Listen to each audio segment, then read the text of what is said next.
Thank you for your report. We shall inform the troops of these developments, and instruct them to proceed with the utmost caution should they encounter any survivors. Allow me to go and speak with the ones at the victor's spoils. They may be more willing to listen to a fellow Garlean and accept our offer of assistance. I pray you are right. And though I am loath to burden you any further, should there be an appropriate occasion to speak of Licinia and her sister, please do so.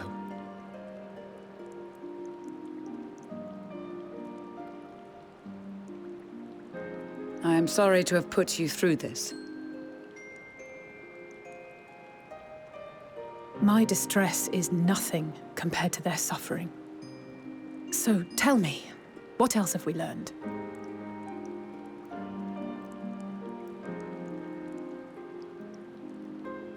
As you may have already heard, we have succeeded in curing the members of the Populares, Maxima identified. They have provided us with some intriguing insights into the current state of Garlemald.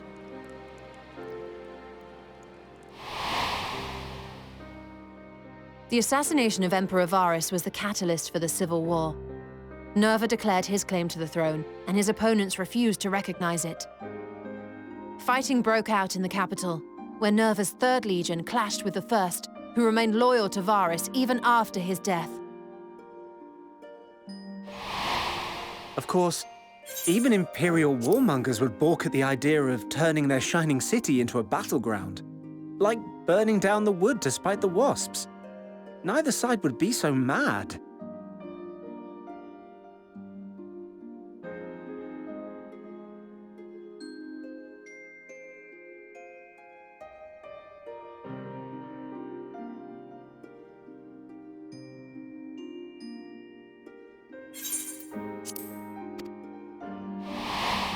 Unless something or someone inflamed their animosity to such an extent that they could not help but act against their better judgment.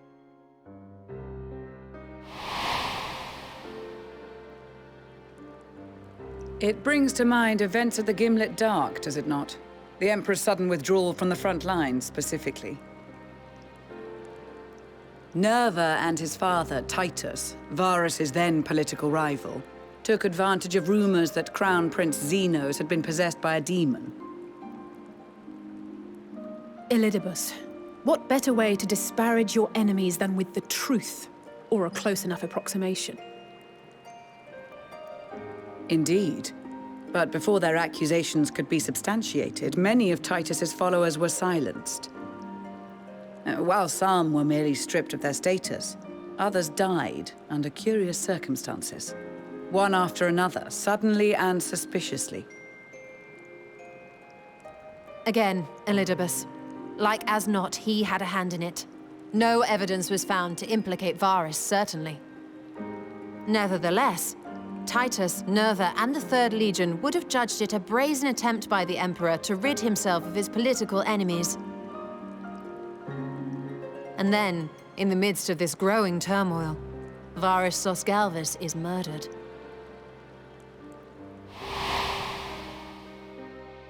And Garlemald's own prodigal son, Gaius van Belsar, is named the murderer. Shortly thereafter, Nerva claims the right of succession, and in response, the First Legion claims the assassination was part of a coup d'etat orchestrated by Titus and Nerva.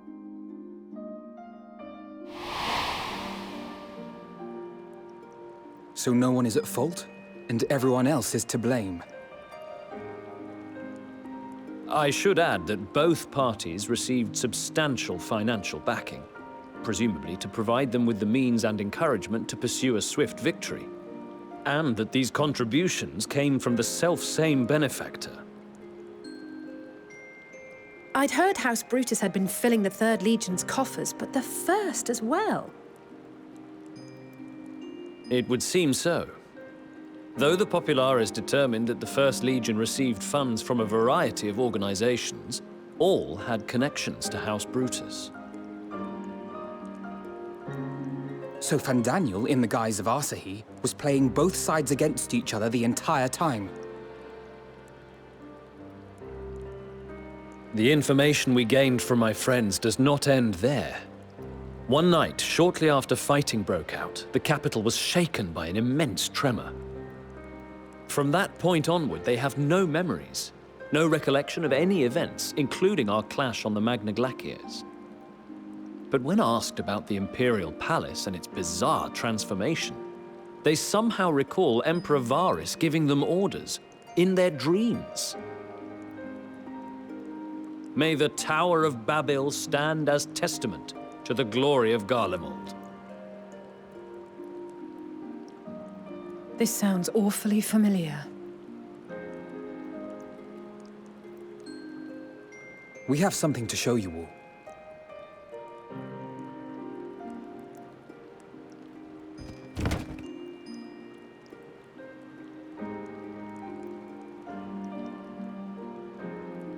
Varys spoke to them through this radio. Perhaps it was a recording, but if not, that would be inexplicable.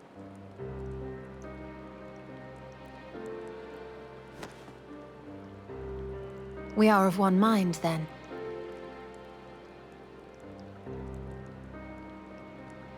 The ether that permeates the ore used in this device is almost identical to that of the talismans.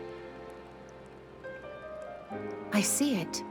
While it is likely more by coincidence than design, these devices might also ward against a primal's influence.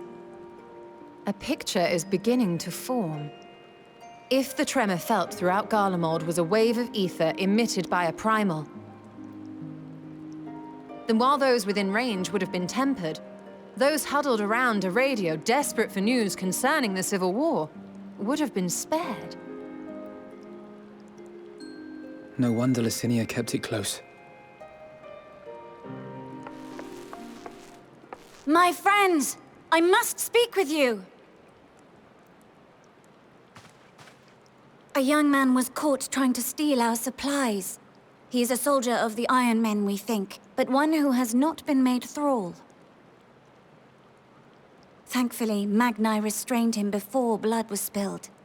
The stranger is outside, if you wish to ask him questions. I think we do.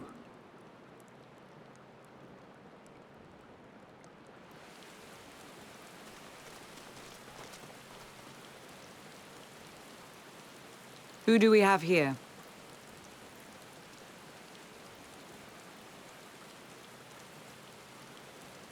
Garleans? Traitors to your homeland! Have you no shame?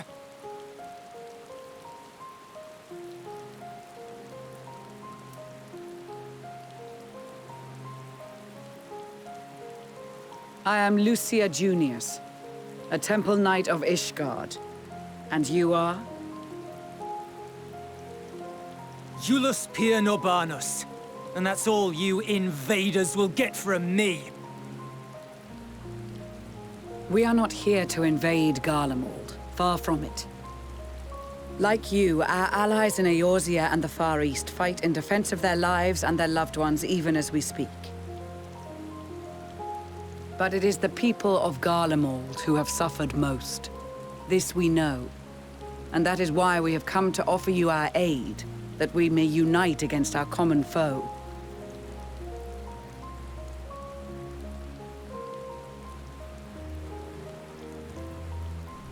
Whether you believe me or not, those are the facts.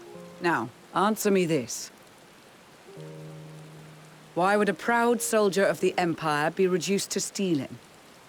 The situation must be dire indeed for you to go to such lengths.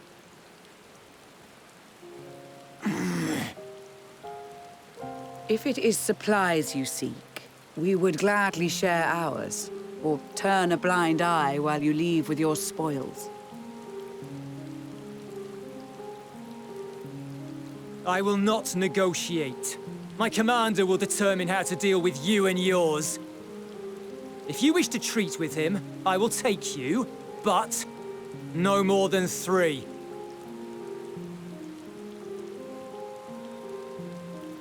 I don't much like the sound of that.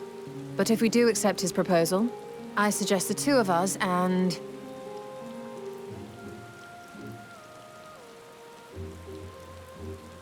Please allow me and Alize to act as envoys. May I ask why? We have seen with our own eyes the hardships the Garleans face, how their futures and lives hang in the balance. It's not the warmest invitation, but it's an opportunity to prove our intentions true. Maybe not a chance to make things right, but a chance to make them better.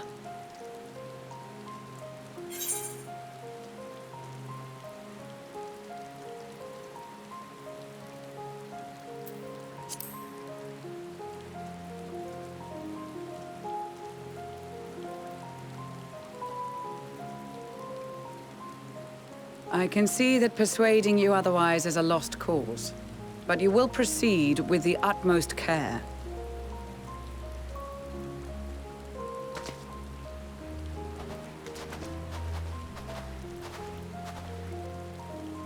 A couple of children and what? A sellsword? Is this an insult? Not in the least. You will find that they are more than qualified to speak on our behalf.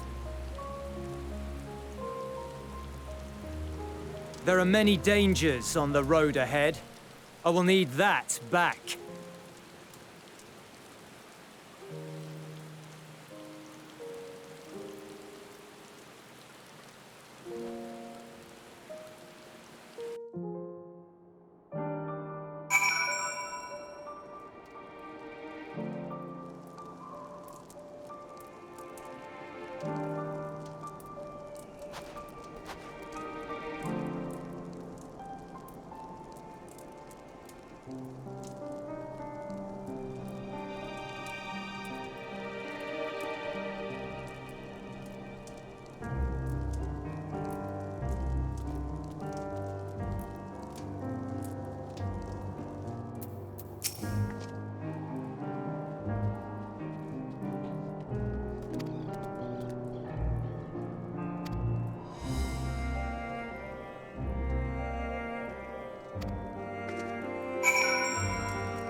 Oops.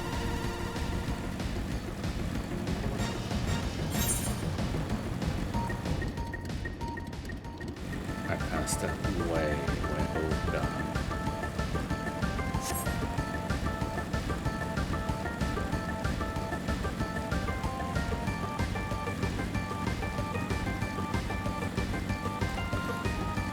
Actually, hold on.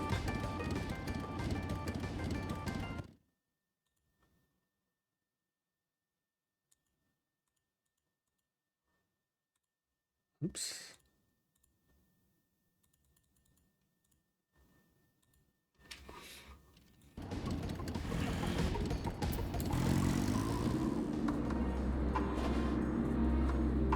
That doesn't look horrifying at all.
These are their chosen representatives.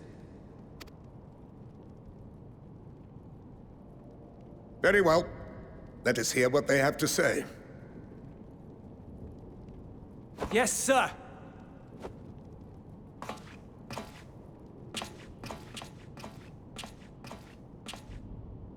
I present to you our commander, Lord Quintus Vankina, Legatus of the First Legion. The first? I had no idea you had survived.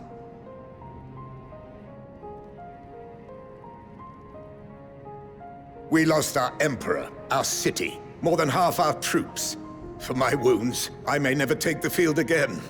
But we survived, aye. In a manner much to your liking, I dare say. We have no intention of adding to your misfortunes, nor do we bear you any ill will. Spare me. Though you children may speak in earnest, overtures of peace ever ring hollow in my ears.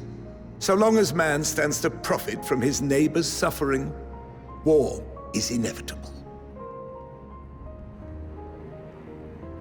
Driven from our ancestral homeland into this blasted waste. Yet still you yearned to rob us of our paltry scraps. 'Twas only with Magitech that you learned to keep your distance.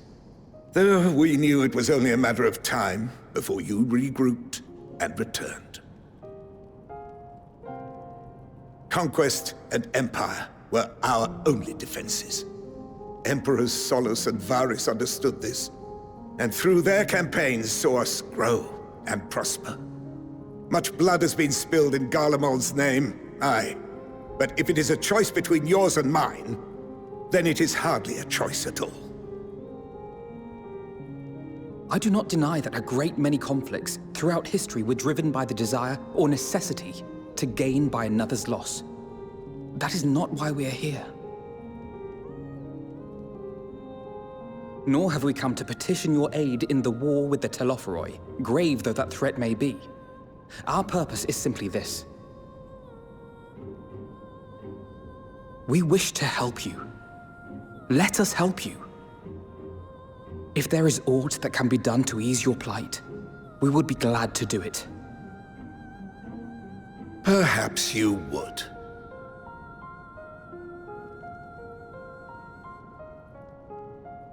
But regardless of the ideals you espouse, your leaders would not send an army into Garlemald if they did not stand to benefit. If we accept their aid, they will expect their efforts to be rewarded once the Telophoroi are no longer a threat. And after compensation and concessions, the great empire would be brought to heel. Her enemies rejoice at her downfall. Our third eye, a mark of shame. We won't stand idly by and let your people be humiliated. And we're not alone in that. We only want to make a difference, to make this world of ours better. Surely you can understand that. What I'm trying to say is, there are so many people who just don't care about making you suffer. And maybe that's almost insulting after all the suffering you feel the world has subjected your people to, but believe it or not, that's the truth. And now we're here, and all we're asking is for you to tell us what you want, what you hope for. So much blood has been shed, so much lost. All because of this endless war. Who wouldn't want to end it? Can we not work together to face our problems as one?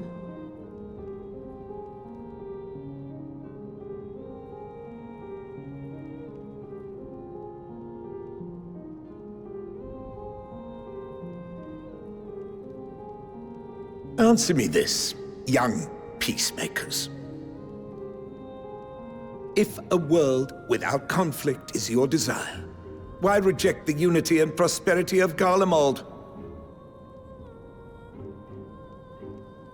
Is it because we do not share your faith? That we do not share your heritage? That our ideals and virtues differ? That we cherish and hold in the highest that which you do not? Disparity is the root of discord, and peace built on compromise is flawed and fleeting. Happiness for one and all is a dream, and the reality is that to the victor go the spoils. That is why we Garleans will never submit nor surrender. For freedom and for pride, we will remain true to ourselves until the bitter end. That is my hope.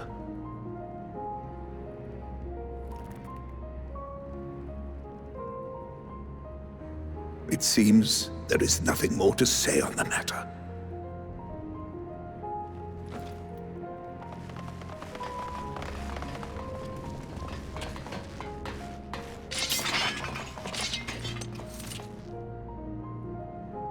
You will remain here while I decide what is to be done with you.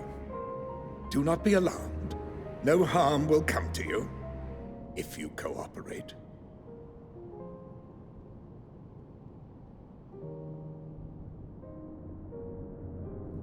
We will not resist. However, as your guests, I ask that we be allowed to speak with the other members of your group. As you wish. I had no intention of locking you up, as by dawn you would be frozen stiff and you're no good to me dead. You are free to move about the encampment, but there is one condition. Collar them.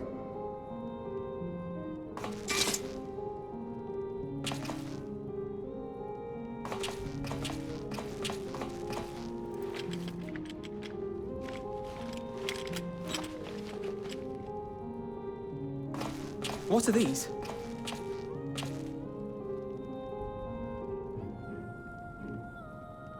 Incentive. You'll be watched at all times. Stray too far or act suspiciously, and we will administer a rather painful shock. Stop! Keep away from that one.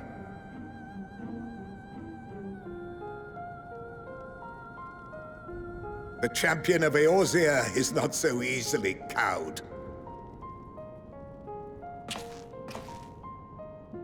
You better stay away from me.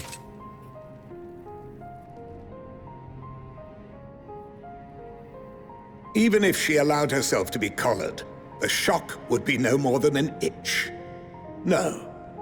If she refuses to obey, we will activate the twins' restraints instead.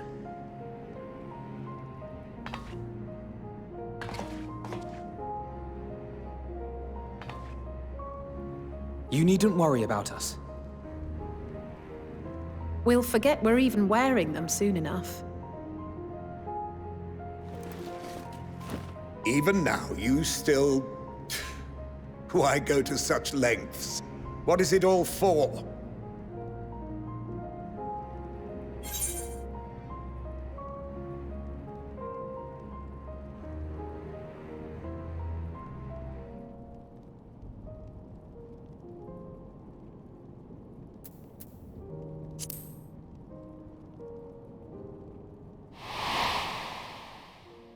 Harsh enough.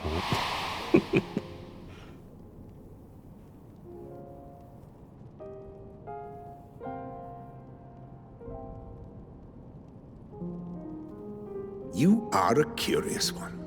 A far cry from the merciless barbarian others paint you to be. You will be their warden. Take them away. Yes, sir.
Oh.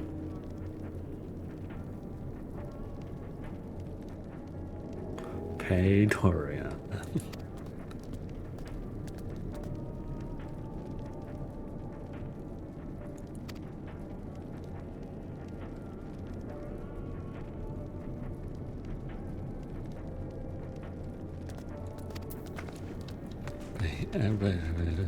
You still like though.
ก็แต่等等啊。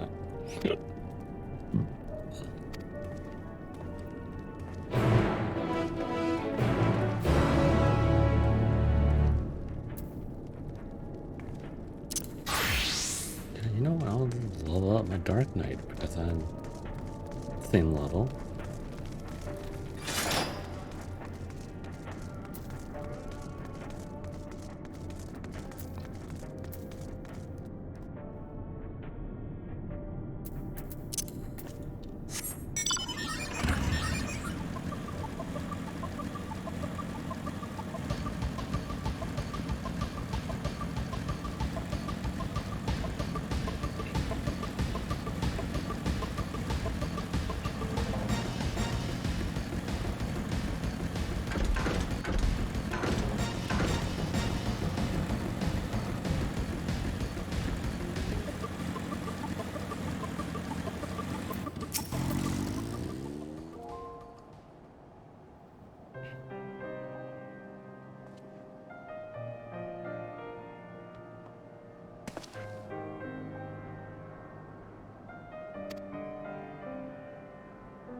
That quest too low. Let me hubble.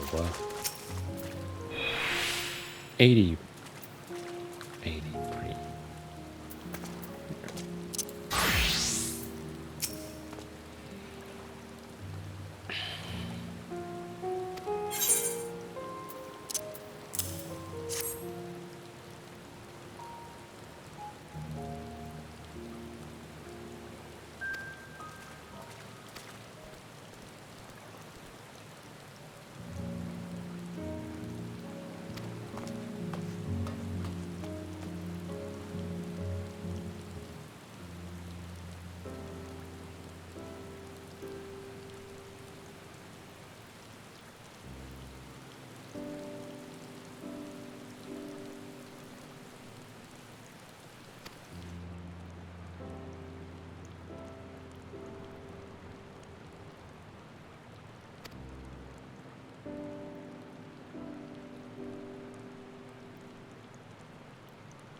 Pretty. Wait, hold on. 3 slots left. Wait, how about what?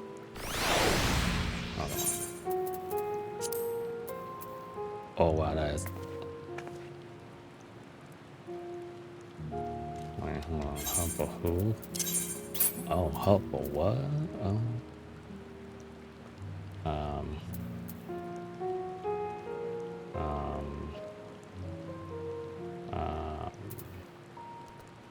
Yeah, I need to make a fit stuff, huh?